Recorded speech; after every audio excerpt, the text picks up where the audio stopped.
புடவை கட்டிக்கிட்டு பொம்பளையா லட்சணமா வா போ.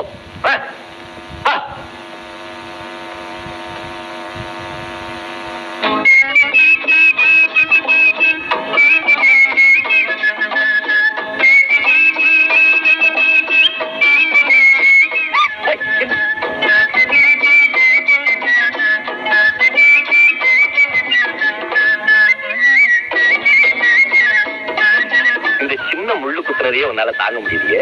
இது என்ன ஆம்பளை வேஷம் போது? நீங்க ஏன் இப்படி? யாரு? நான் உங்களுக்கு பாரமா தோணுச்சுன்னா என்ன இங்கே விட்டுட்டு போயிடுங்க. அதுக்கு மேல எங்கிட்ட இப்ப எதுவும் கேட்காதீங்க. கஷ்டம் வர்றது இயற்கை. அதை தைரியத்தோடு சமாளிக்கணும். சரிவா, அப்புறம் பேசுவோம்.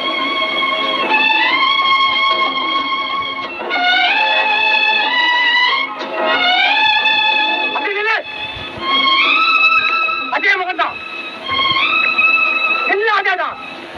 இருக்கிறீங்க. நேற்று கூட்டிட்டு போகும்போது ஆம்பளை பையனா கூட்டிட்டு போனேன்.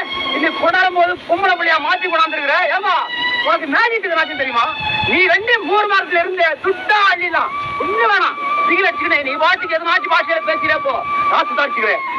ஏமா ஆம்பளைய பொம்பளையா மாத்திரிய? ₹1 நோட்டு கொடுத்தா ₹100 நோட்டா மாத்திரியா? நான் ஒண்ணு மாத்திரடா. நேற்று பார்த்து அந்த பையன் அவனுடைய சுய உருவம் இதான். நேற்று பார்த்தது தானே, நடுவார வந்தது கழட்டி விட்டுட்டு போதா. பாவம், ஒரு பொண்ணை தனியா விட்டுட்டு போலாமா? நீ போய்